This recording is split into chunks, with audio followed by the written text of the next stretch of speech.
Bus ಬೈತಾರೆ. ಮಳೆಗಾಲದಲ್ಲಿ ಗಾಡಿ ಹೋಗೋ ನೀರಾಡಿದ್ರೆ ಬಂದ್ ಬೈಕ್ ಅಡ್ಡಿಟ್ಟು ಬೈತಾರೆ, ಬೈದಿಲ್ಲ.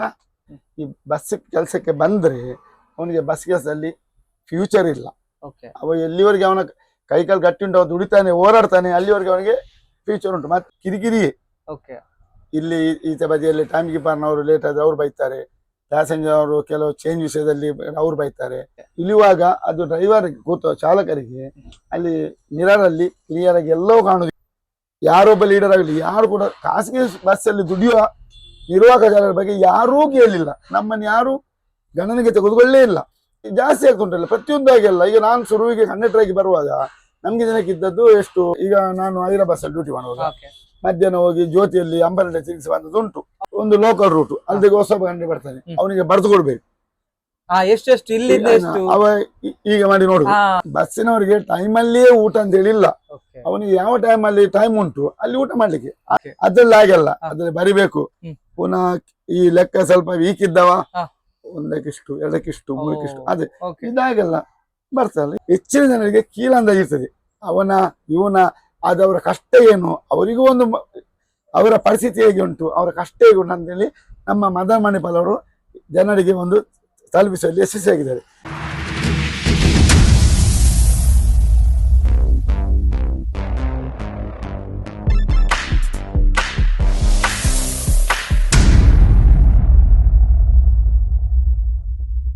ಹಾಯ್ ಹೆಲೋ ನಮಸ್ತೆ, welcome back to the channel Madan Manipal. ಇವತ್ತೊಂದು ಸ್ಪೆಷಲ್ ಆದಂತಹ ಸಂಚಿಕೆ. ನಮ್ಮೊಂದಿಗೆ ಇವತ್ತು ಜೂನಿಯರ್ ಗುರುಕಿರಣ್ ಇದ್ದಾರೆ. ಜೂನಿಯರ್ ಗುರುಕಿರಣ್ ಅಂತ ಹೇಳಿದ್ರೆ ಸಂಗೀತ ಲೋಕದ ಗುರುಕಿರಣ್ ಅಲ್ಲ, ಇವರು ಬಸ್ಸಿನ ಒಂದು ನಿರ್ವಾಹಕರು. ಗುರುಕಿರಣ್ ತರನೇ ಇದ್ದಾರೆ. ಇವರ ಒಂದು ಕಷ್ಟ ಸುಖವನ್ನು ಈ ಒಂದು ಸಂಚಿಕೆಯೊಂದಿಗೆ ನಿಮ್ಮೊಂದಿಗೆ ಹಂಚಿಕೊಳ್ಳಿಕ್ಕಿದ್ದಾರೆ. ಇನ್ನೇಕೆ ತಡ, ಹೋಗುವಲ್ಲ ಬನ್ನಿ. ಸರ್ ನಮಸ್ತೆ. ನಮಸ್ತೆ. ನಿಮ್ಮ ಹೆಸರು? ಐದಾರ್. ಎಲ್ಲಿ ಊರಲ್ಲಿ ನಿಮ್ದು? ಕೆಮ್ಮಣ್ಣು. ಉಡುಪಿ ಕೆಮ್ಮಣ್ಣು. ಓಕೆ. ನೀವು ಈ ಬಸ್ ಅಲ್ಲಿ ಏನು ಡ್ರೈವರ, ನಿರ್ವಾಹಕರ? ನಾವು ನಿರ್ವಾಹಕ. ಎಷ್ಟು ವರ್ಷ ಆಯ್ತು? ನಾನು ಇದ್ರಲ್ಲಿ ಎಷ್ಟು ಸಮಯ ಆಗ್ಲಿಲ್ಲ. ನಾನು ಈಗ ಪ್ರೆಸೆಂಟ್ ಬದ್ಲಿಗೆ ಮಾಡ್ತಿದ್ದೇನೆ. 30 ವರ್ಷದಿಂದ ಬಸ್ ಕೆಲಸ ಮಾಡ್ತಿದ್ದೇನೆ ಉಡುಪಿ ಮಂಗಳೂರು ಲೈನ್ ಅಲ್ಲಿ. ಬಸ್ ಫೀಲ್ಡ್ ಗೆ ಬಂದು 30 ವರ್ಷ ಆಯ್ತು. ಓಕೆ. 30 ವರ್ಷದ ಎಕ್ಸ್ಪೀರಿಯನ್ಸ್ ಅನ್ನು ಹೇಳಿ ಸರ್, ಯಾವ ತರ ಇರುತ್ತೆ ನಿರ್ವಾಹಕ ಹುದ್ದೆ? ನಿರ್ವಾಹಕ ಹುದ್ದೆ ಅಂದ್ರೆ ಈಗ ಸಾಧಾರಣ ನನ್ನ ಪ್ರಕಾರ ನಿರ್ವಾಹಕ ಹುದ್ದೆ ಅಂದ್ರೆ ಬೆಳಗಿನ ಸಂಜೆವರೆಗೆ ಈಗ ಪ್ರೆಸೆಂಟ್ ಸಿಚುವೇಶನ್ ಅಲ್ಲಿ ಎಂತಾಗಿದೆ ಅಂದ್ರೆ ಕಿರಿಕಿರಿ. ಇಲ್ಲಿ ಈಚೆ ಬದಿಯಲ್ಲಿ ಟೈಮ್ ಕೀಪರ್ನವರು ಲೇಟ್ ಆದ್ರೆ ಅವ್ರು ಬೈತಾರೆ, ಪ್ಯಾಸೆಂಜರ್ ಅವರು ಕೆಲವು ಚೇಂಜ್ ವಿಷಯದಲ್ಲಿ ಅವ್ರು ಬೈತಾರೆ. ಸಂಜೆ ಸಾವುಕಾರ ಮಾಲೀಕರು ಬೈಯೋದು ಅದು ಮಾಮೂಲಿ ಆಗಿದೆ. ದಾನೆ ಕಮ್ಮಿ ಅವರ ಡೈಲಾಗ್ ಅದು ಇದ್ದದ್ದೇ. ಮತ್ತೆ ಬಸ್ ಅಂದ್ರೆ ನಾವು ದಿನಕ್ಕೆ ಒಂದು 100 ತರದ ಪ್ಯಾಸೆಂಜರ್ ಬರ್ತಾರೆ. ಕೆಲವರು ಬಸ್ ಅವರೊಂದು ಒಳ್ಳೆ ಅಭಿಮಾನ ಇಟ್ಟವರು ಇರ್ತಾರೆ, ಕೆಲವರು ಬಸ್ ಅವರನ್ನೊಂದು ಕೀಳು ಮಟ್ಟದಲ್ಲಿ ನೋಡೋರು ಇದ್ದಾರೆ. ಸರ್, ಮುಂಚೆ ಒಂದು ಬಸ್ ಫೀಲ್ಡ್ ಗೆ ಸಹ ಇವಾಗ ಸಹ ಫೀಲ್ಡ್ ಗೆ ಸಹ ಏನ್ ಡಿಫ್ರೆನ್ಸ್ ಇದೆ? ತುಂಬಾ ವ್ಯತ್ಯಾಸ ಉಂಟು. ಮೊದಲ ಬಸ್ ಫೀಲ್ಡ್ ಅಂದ್ರೆ ಆ ಫೀಲ್ಡ್ ಒಂದು ಆ ಫೀಲ್ಡ್ಗೆ ಒಂದು ವಿಶೇಷವಾದ ಒಂದು ಸ್ಥಾನಮಾನ ಇತ್ತು, ಒಂದು ಮರ್ಯಾದೆ ಇತ್ತು. ಈಗ ಅದಿಲ್ಲ. ಈಗ ಎಂತಾಗಿದೆ ಅಂತ, ಅದಕ್ಕೆ ಯಾಕೆ ಇಲ್ಲ ಅಂತ ಕೇಳಿದ್ರೆ, ಮೊದಲಿಗೆ ಬಸ್ ಲಿಮಿಟೆಡ್ ಬಸ್ ಇತ್ತು. ಈಗ ಒಂದಿಷ್ಟು ನಿಮಿಷಕ್ಕೆ ಒಂದು ಬಸ್ ಅಂದ್ರೆ ಈಗ ಪ್ರತಿ 2 ನಿಮಿಷಕ್ಕೆ 1 ಮಿನಿಟಿಗೆ ಒಂದೊಂದು ಬಸ್ ಬಿಡ್ತಾರೆ. ಪ್ರತಿಯೊಂದು ಹಾಗೆ ಜಾಸ್ತಿ ಆದ್ರೆ ಅದರ ವ್ಯಾಲ್ಯೂ ಕಮ್ಮಿ ಆಗ್ತದೆ. ಈಗ ಸಾಧದ ಅದೇ. ಮತ್ತೆ ಈಗ ಕಾಂಪಿಟೇಷನ್ ಈಗ ಮೊದ್ಲು ಆಗಿರ್ಲಿಲ್ಲ. ಈಗ ಮತ್ತೆ ಬಸ್ ಅಲ್ಲಿ ಏನಂದ್ರೆ ಹೆಚ್ಚು ಸರ್ವಿಸ್ ಆದ ಹಾಗೆ ಅವನದ್ದು ವ್ಯಾಲ್ಯೂ ಕೆಳಗೆ ಬರುದು. ಯಾಕೆ ಗೊತ್ತುಂಟಾ? ಈಗ ಬಸ್ ಅಲ್ಲಿ ಈ ಗಲಾಟೆ ಮಾಡುದು, ಒಡಿಬಡಿ ಹೆಚ್ಚು ಅದಕ್ಕೆ ಆದ್ಯತೆ. ಹಾಗೆ ಮಾಡಿದ್ರೆ ಮಾತ್ರ ಕಲೆಕ್ಷನ್ ಬರ್ತದೆ. ಮತ್ತೆ ನೀವು ಸೈಲೆಂಟ್ ಆಗಿ ಕೂತ್ರೆ ಬರೋರು ಬರ್ತಾರೆ, ಅದು ಕಾಲ ಹೋಗಿದೆ. ಅದು ಗವರ್ಮೆಂಟ್ KSRTC ಬಸ್ ಅಲ್ಲಿ ಮಾತ್ರ, ಇದರಲ್ಲಿ ಆಗುದಿಲ್ಲ. ಅಂದ್ರೆ ನೀವು ಕರೀಲೇಬೇಕು, ನಾವು ಕರಿಬೇಕು, ನಮ್ಮ ಪ್ರಯತ್ನ ನಾವು ಮಾಡ್ಬೇಕು. ಮತ್ತೆ ಬರುದು ಬಿಡುದು ಅವ್ರಿಗೆ, ಜನ ಬರ್ತಾರೆ. ಪ್ರತಿಯೊಂದು ಬಸ್ಸಿಗೂ ಒಂದೊಂದಿಷ್ಟು ಕಲೆಕ್ಷನ್ ಅಂತ ಆಗ್ತದೆ. ದೇವರದಲ್ಲಿ ಯಾವ ಬಸ್ಸಿಗೂ ಕಮ್ಮಿ ಆಗುದಿಲ್ಲ. ಅವರದ್ದು ಒಂದು ಅದು ಹೇಳ್ತಾರಲ್ಲ, ಅವರ ಪಾಠದವ್ರು ಕೊಡ್ತಾರೆ, ಪ್ರತಿ ಬಸ್ಸಿಗೂ ಆಗ್ತದೆ. ಮತ್ತೆ ಇದೀಗ ತುಂಬಾ ಚೇಂಜಸ್ ಅಂದ್ರೆ ಮೊದಲು ಬಸ್ ಅಂದ್ರೆ ಕಾಂಪಿಟೇಷನ್ ಇರ್ಲಿಲ್ಲ, ಈಗ ಕಾಂಪಿಟೇಷನ್ ವರ್ಲ್ಡ್ ತುಂಬಾ ಕಾಂಪಿಟೇಷನ್ ಉಂಟು. ಮೊದಲೆಲ್ಲ ಕಾಂಪಿಟೇಷನ್ ಅಷ್ಟು ಇರ್ಲಿಲ್ಲ. ಇಲ್ಲ ಅಂದ್ರೆ ಬಸ್ ಕಮ್ಮಿ ಇತ್ತು. ಈಗ ಉಡುಪಿ ಮಂಗಳೂರು 5 ನಿಮಿಷಕ್ಕೊಂದು ಬಸ್ ಇತ್ತು. ಈಗ ಲೋಕಲ್ ಬಸ್ 10 ನಿಮಿಷ 1/4 ಗಂಟೆ ಇತ್ತು. ಈಗ 1 ಮಿನಿಟ್ 2 ಮಿನಿಟ್ಗೆ ಬಸ್, 1 ಮಿನಿಟಿಗೂ ಬಸ್ ಉಂಟು. ಆಗಿರುವಾಗ ಕಾಂಪಿಟೇಷನ್ ಜಾಸ್ತಿ. ಮುಂಚೆ ನಿಮ್ಗೆ ಕ್ಲೀನರ್ ಅಂತ ಒಬ್ರು ಇದ್ರು, ನೀವು ಟಿಕೆಟ್ ಇಶ್ಯೂ ಮಾಡ್ಬೇಕಾದ್ರೆ ಕ್ಲೀನರ್ ನಿಮ್ಗೆ ಹೆಲ್ಪ್ ಮಾಡ್ತಿದ್ರು. ಇವಾಗ ಇಲ್ಲ ಕ್ಲೀನರ್. ಹೇಗೆ ಸರ್, ಅದ್ರ ಬಗ್ಗೆ? ಈಗ ಕ್ಲೀನರ್ ಇಲ್ಲ ಅಂತ ಹೇಗೆ ಅಂತ ಹೇಳಿದ್ರೆ, ಈ ಮೊದಲು ಎಲ್ಲರೂ ಬಸ್ ಫೀಲ್ಡ್ ಗೆ ಬರ್ತಿದ್ರು, ಕೆಲಸ ಇಲ್ಲ. ಈಗ ಎಂತಾಗಿದೆ, ಈಗ ಚೇಂಜ್ ಆಗಿದೆ ಜನರೇಷನ್. ಯಾಕೆಂದ್ರೆ ಈ ಬಸ್ ಕೆಲಸಕ್ಕೆ ಬಂದ್ರೆ ಅವನಿಗೆ ಬಸ್ ಕೆಲಸದಲ್ಲಿ ಫ್ಯೂಚರ್ ಇಲ್ಲ.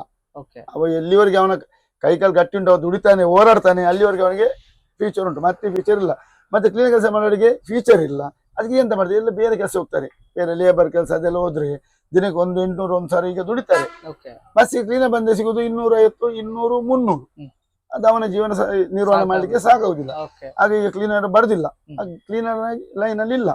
ಈಗ ತೊಳಿಲಿಕ್ಕೆ ಉಂಟು, ಗಾಡಿ ವಾಶ್ ಮಾಡ್ಲಿಕ್ಕೆ ಒಂದೊಂದು ಬಸ್ ಅನ್ನು, ಒಂದು 4 ಬಸ್ ಅನ್ನು ಒಬ್ಬೊಬ್ರು ಇದು ಮಾಡ್ತಾರೆ, ನಾನು ವಾಶ್ ವಹಿಸ್ಕೊಂಡು ಮಾಡ್ತಾರೆ. ಆಗ ಅವ್ರಿಗೆ ಅವ್ರದ್ದೊಂದು ಜೀವ ನಿರ್ವಹಣೆಗೆ ಒಂದು ಸಹಕಾರಿ ಆಗ್ತದೆ. ಹಾಗೆ ಈಗ ಕ್ಲೀನರ್ ಅಂತೇಳಿ ಯಾವ ಬಸ್ ಅಲ್ಲಿ ಇಲ್ಲ. ಮೊದ್ಲು ಕ್ಲೀನರ್ ಇಲ್ಲ ಅಂದ್ರೆ ಬಾರಿ ಕಷ್ಟ ಆಗ್ತಿತ್ತು, ಈಗ ಕ್ಲೀನರ್ ಇದ್ರೆ ಕಷ್ಟ ಆಗ್ತದೆ. ಅವರಿಗೆ ಸಂಬಳ, ಅವರಿಗೆ ನಾವು ಅವರ ಖರ್ಚು ವೆಚ್ಚ ನೋಡ್ಬೇಕು. ಈಗ ಮೊದ್ಲಾಗಿಲ್ಲ, ಈಗೆಲ್ಲ ಸಂಬಳ ಎಲ್ಲ ಮೊದ್ಲಾಗೆ ಸಂಬಳ ಸಹ ಇಲ್ಲ. ನಿಮ್ಗೆ ಸಂಬಳ ಕಲೆಕ್ಷನ್ ಆದಾಗೆ ಸಂಬಳ ನಮ್ಗೆ ಕಮಿಷನ್ ಜಾಸ್ತಿ. ಸರ್, ಇವಾಗ ಮಳೆಗಾಲಕ್ಕೆ ಮತ್ತೆ ಕಂಪೇರ್ ಮಾಡಿದ್ರೆ ಬೇಸಿಗೆ ಕಾಲಕ್ಕೆ ಮಳೆ ಬರ್ಬೇಕಾದ್ರೆ ನೀವು ಕೆಳಗೆ ಇಳಿತೀರಾ, ಆ ಸಂದರ್ಭದಲ್ಲಿ ಯಾವ ತರ ಇರುತ್ತೆ ಸರ್ ನಿಮ್ಮ ಜೀವನ? ಮಳೆ ಬಂದ್ರು ನಾವು ಇಳಿಬೇಕಾಗ್ತದೆ. ಯಾಕೆ ಹೇಳಿ, ಈಗ ಒಮ್ಮೊಮ್ಮೆ ಕೆಲವು ವಯಸ್ಸಿನವರು ಇರ್ತಾರೆ, ಇಳಿಯುವಾಗ ಅದು ಡ್ರೈವರ್ ಕೂತ ಚಾಲಕರಿಗೆ ಅಲ್ಲಿ ಮಿರರ್ ಅಲ್ಲಿ ಕ್ಲಿಯರ್ ಆಗಿ ಎಲ್ಲವೂ ಕಾಣುದಿಲ್ಲ. ಈಗ ಒಂದು ಪ್ರಾಯದವರು ಇಳ್ತಾರೆ, ಹಾಗೆ ಇಳಿಯುವಾಗ ನಾವು ಕೆಳಗಿಳಿದು ನೋಡ್ಲೇಬೇಕು. ಒಂದು ಸೆಕೆಂಡರಿ ಏನಂತಂದ್ರೆ, ಜನ ನಾವು ಬಸ್ಸಿಗೆ ಜನ ಮಾಡ್ಬೇಕು ಹಚ್ಬೇಕಂತಂದ್ರೆ ನಾವು ಕೆಳಗಿಳಿದು ನೋಡ್ಲೇಬೇಕು, ಜನ ಬರ್ತಿದ್ದಾರಾ. ಹಾಗೆ ಈಗಂದ್ರೆ ಬಸ್ಸಿಗೆ ಇರುದು 2 ಮಿನಿಟ್ 1 ಮಿನಿಟ್ 3 ಮಿನಿಟ್ ಅಷ್ಟೇ. ಹಾಗಾಗಿ ನಾವು ಮಳೆಗಾಲಕ್ಕೆ ತುಂಬಾ ಕಷ್ಟ, ಸ್ವಲ್ಪ ಕಷ್ಟ. ಇವಾಗ ಬೆಳಗಿನ ಟ್ರಿಪ್ ಎಲ್ಲ ನಿಮ್ಗೆ ತುಂಬಾ ರಶ್ ಇರುತ್ತೆ, ಸ್ಟೂಡೆಂಟ್ ನವರೆಲ್ಲ ಬರ್ತಾರೆ. ಆ ಟೈಮ್ ಅಲ್ಲೆಲ್ಲ ಹೇಗೆ ನೀವು ಮ್ಯಾನೇಜ್ ಮಾಡ್ತೀರಾ ಸರ್? ಅದೆಲ್ಲ ಏನು ದೊಡ್ಡ ವಿಷಯ ಅಲ್ಲ. ಯಾಕಂದ್ರೆ ಈಗ ಮಾಮೂಲಿ ಅದು ಎಲ್ಲ ಬಸ್ ನಲ್ಲಿ ಪ್ರತಿಯೊಂದು ನಿರ್ವಾಹಕ ಚಾಲಕರು ಇಬ್ಬರಿದ್ದು ಎಲ್ಲರನ್ನು ಇದು ಮುನ್ನಡೆಸ್ಕೊಂಡು ಹೋಗ್ತಾರೆ. ಬೆಳಿಗ್ಗೆ ಹೊತ್ತಲ್ಲಿ ಸ್ಟೂಡೆಂಟ್ ಅವರು ಮತ್ತೆ ಡೈಲಿ ಕೆಲಸಕ್ಕೆ ಹೋಗುವವರು ಇರ್ತಾರೆ. ಬಸ್ಸಿಗೆ ಈಗಿನ ಕಾಲದಲ್ಲಿ ಪ್ರೆಸೆಂಟ್ ಸಿಚುವೇಶನ್ ಅಲ್ಲಿ ಬಸ್ಸಿಗೆ ಜನ ಆಗುವುದೇ ಬೆಳಿಗ್ಗೆ ಮತ್ತೆ ಸಂಜೆ. ಬೆಳಿಗ್ಗೆ ಸ್ಟೂಡೆಂಟ್ ಅವರು ಕೆಲಸ ಹೋಗುವವರು ಸಂಜೆ ಟೈಮ್ ಅಲ್ಲಿ, ಮತ್ತೆ ಮಧ್ಯ ಟೈಮ್ ಅಲ್ಲಿ ಮಧ್ಯಾಹ್ನದಲ್ಲಿ ಜನ ಇರುವುದಿಲ್ಲ. ಸೀಸನ್ 2 ತಿಂಗಳಲ್ಲಿ ಜನ ಇಡ್ತಾರೆ, ಮತ್ತೆ ಇಲ್ಲಂದ್ರೆ ಜನ ಕಮ್ಮಿ. ಆಗ ಡ್ರೈವರ್ಗೂ ನಿದ್ದೆ ಬರಲಿಕ್ಕೆ ಶುರು ಆಗ್ತದೆ, ಕಂಡಕ್ಟರ್ಗೂ ನಿದ್ದೆ ಬರಲಿಕ್ಕೆ ಶುರು ಆಗ್ತದೆ ಜನ ಇಲ್ಲದಾಗ. ಸಣ್ಣ ಗಾಡಿಯಲ್ಲಿ ಡ್ಯೂಟಿ ಮಾಡ್ಲಿಕ್ಕೆ ಒಳ್ಳೆ ಆಗುತ್ತಾ, ದೊಡ್ಡ ಗಾಡಿಯಲ್ಲಿ ಒಳ್ಳೆ ಆಗುತ್ತಾ? ನಿಜವಾಗಿ ಚಾಲಕರಿಗೆ ಒಳ್ಳೆಯದು, ಡ್ಯೂಟಿ ಮಾಡ್ಲಿಕ್ಕೆ ಒಳ್ಳೆ ಆಗುದು ದೊಡ್ಡ ಗಾಡಿ, ಕಂಫರ್ಟ್. ಕಂಡಕ್ಟರ್ಗೆ ದೊಡ್ಡ ಗಾಡಿ ಸಣ್ಣ ಗಾಡಿ ಏನಿಲ್ಲ. ಕಂಡಕ್ಟರ್ಗೆ ಜನ ಆದ್ರೆ ಖುಷಿ, ಗಾಡಿ ಯಾವ್ದು ಅಂತ ಹೇಳಿಲ್ಲ, ಜನ ಆಗ್ಬೇಕು.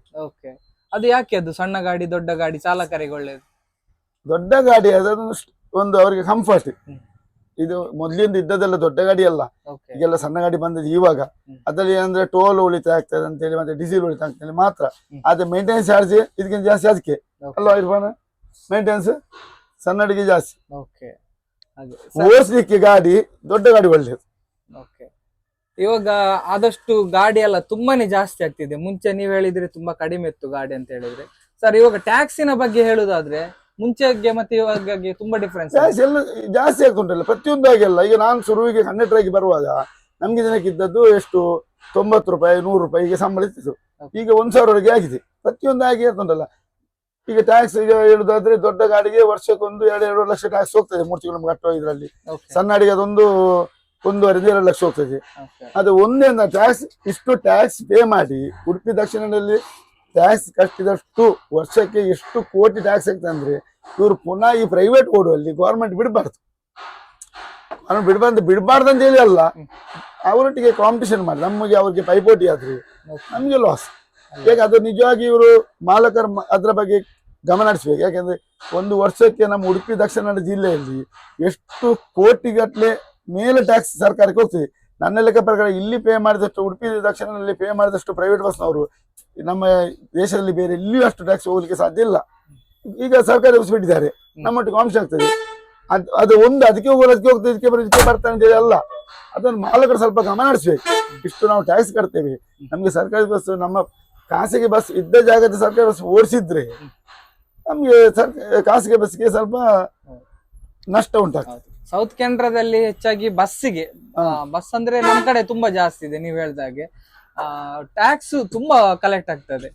ಸಿಕ್ಕಾಪಟ್ಟೆ. ನೀವು ಲೆಕ್ಕ ಹಾಕಿ ಈ ಬಸ್ ಇದಕ್ಕೆ ಒಂದು 80,000 ಟ್ಯಾಕ್ಸ್ ಇರ್ಬಾನ, 85 380 ಅಂದ್ರೆ ಒಂದು ವರ್ಷಕ್ಕೆ ಎಷ್ಟಾಯ್ತು?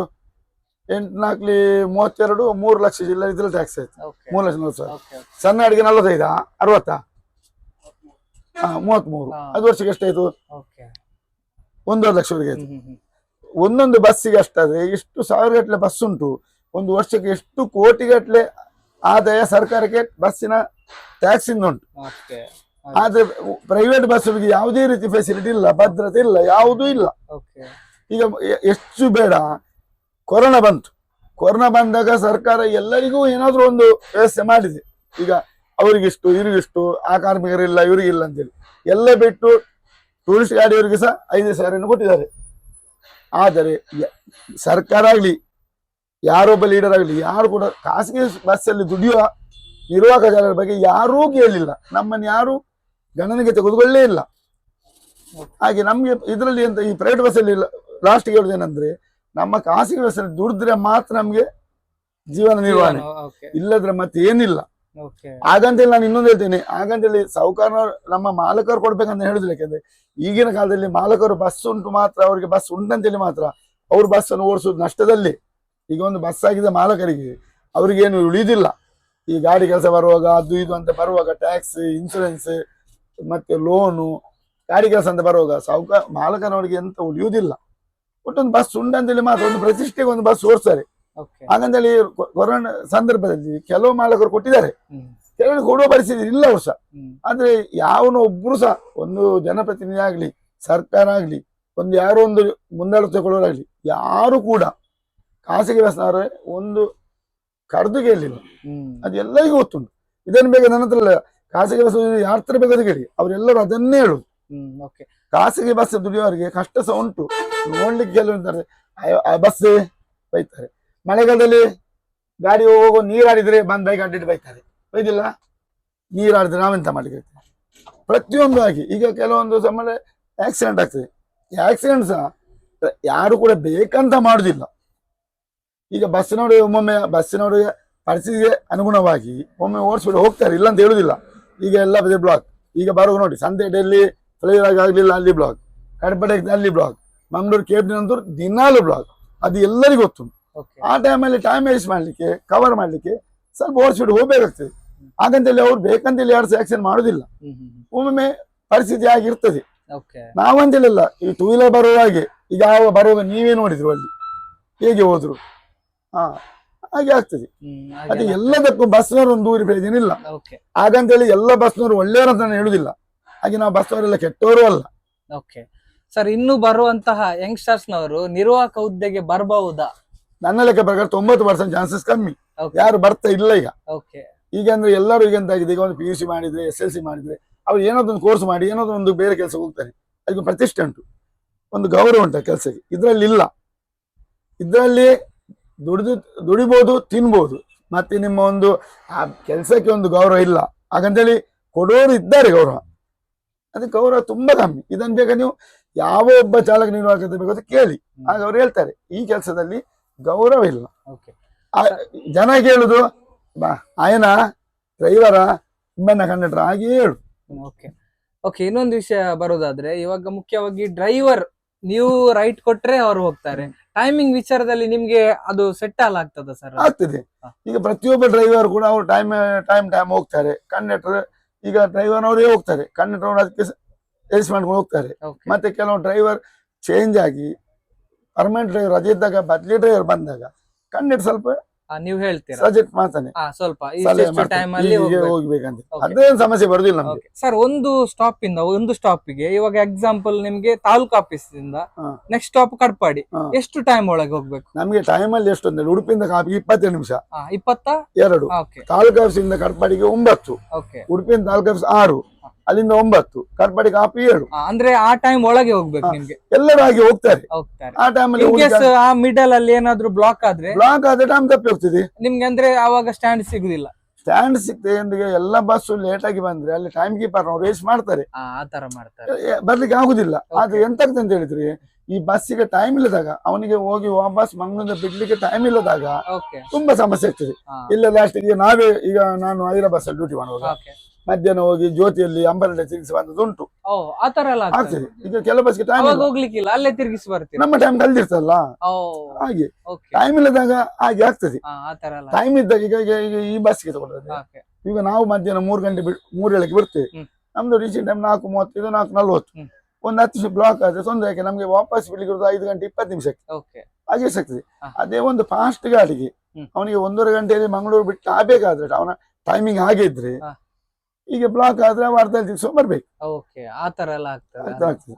ಸ್ಟಾರ್ಟಿಂಗ್ ತಕೊಂಡಂತ ಸಂಬಳ ಎಷ್ಟು ಸರ್? ನಂಗೆ ಸರಿಯಾಗಿ ನೆನಪಿಲ್ಲ. ಹಾ. ಆಗ ನನ್ನ ಲೆಕ್ಕದಲ್ಲಿ ಡೈಲಿ ಭತ್ತೆ ಒಂದು ಇದು ಡೈಲಿ ವೇಜಸ್ ಒಂದು 60 ರೂಪಾಯಿ ಇತ್ತು. ಓ, 60 ರೂಪಾಯಿ ತಿಂಗಳಿಗೆ. ಮತ್ತೆ 30 ರೂಪಾಯಿ ತಿಂಗಳ ಲೆಕ್ಕದಲ್ಲಿ, ಹಾ. 900 ರೂಪಾಯಿ ಓಕೆ, ಆವಾಗ ಅಲ್ವಾ? ಈಗ ಕಮಿಷನ್ ಮೇಲೆ ಹೋಗ್ತದೆ. ಈಗ ನಾನು ಈಗ ಕೆಲವು ಬಸ್ಸಲ್ಲಿ ಕಮಿಷನ್ ಕೊಡ್ತಾರೆ 5% 6% ಆದ್ರೆ ಒಂದು 700-800 ಹೀಗೆ ದುಡ್ತಾರೆ. ಕೆಲವೊಮ್ಮೆ ಕಲೆಕ್ಷನ್ ಜಾಸ್ತಿ ಆಗ್ತದೆ, ಒಮ್ಮೊಮ್ಮೆ ಟ್ರಿಪ್ ಕಟ್ ಆದ್ರೆ ಕಮ್ಮಿ ಆಗ್ತದೆ. ಆ ತರ ಅಲ್ವಾ? ಹಾಗಾದ್ರೆ ಮುಂಚೆಗೆ ಮತ್ತೆ ಇವಾಗೆ ತುಂಬಾ ತುಂಬಾ ವ್ಯತ್ಯಾಸ ಇದೆ. ಎಲ್ಲವೂ ಹಾಗೆ. ಮೊದಲೊಂದು ಹೋಟ್ಲಿಗೆ ಊಟ ಮಾಡಿದ್ರೆ 5 ರೂಪಾಯಲ್ಲಿ ಊಟ ಆಗ್ತಿತ್ತು, ಈಗ 100 ರೂಪಾಯಿ ಇದ್ರೂ ಆಗುದಿಲ್ಲ ಅಲ್ವಾ? ಕೆಲವೊಂದು ಬಸ್ ಅಲ್ಲಿ ಊಟ ಮಾಡ್ಲಿಕ್ಕೆ ಸಹ ಟೈಮ್ ಇಲ್ಲ ಅಂತ ಹೇಳಿ. ಅದೇ ನಾನು ಆಗ ಹೇಳಿದೆ ನಿಮ್ಗೆ, ಕೆಲವು ಬಸ್ ಅಲ್ಲಿ ಮಧ್ಯಾಹ್ನ ಹೊತ್ತಿಗೆ ಟೈಮ್ ಇಲ್ಲದಾಗ ಊಟ ಸಿಗುದಿಲ್ಲ. ಉದಾಹರಣೆ ನಾನು ಆಗಿಲ್ದೆ, ನಾನು 5ಕ್ಕೆ ಡ್ಯೂಟಿ ಹೋಗುವಾಗ ಅದ್ರಲ್ಲಿ ಊಟ ಮಾಡುದು ಮಧ್ಯಾಹ್ನ 3 ಆ ತರ ಎಲ್ಲ ಆಗ್ತದೆ. ಬಸ್ಸಿನವರಿಗೆ ಟೈಮ್ ಅಲ್ಲಿಯೇ ಊಟ ಅಂತ ಹೇಳಿಲ್ಲ. ಅವನಿಗೆ ಯಾವ ಟೈಮ್ ಅಲ್ಲಿ ಟೈಮ್ ಉಂಟು ಅಲ್ಲಿ ಊಟ ಮಾಡ್ಲಿಕ್ಕೆ. ಆ ಟೈಮ್ ತಪ್ಪಿ ಹೋದ್ರೆ ಮತ್ತೆ ನೆಕ್ಸ್ಟ್ ಟ್ರಿಪ್ ಆದ್ಮೇಲೆ ಪುನಃ ಯಾವಾಗ ಫ್ರೀ ಉಂಟು ಹಾಗಾದ್ರೆ ಉಣ್ಬೇಕು.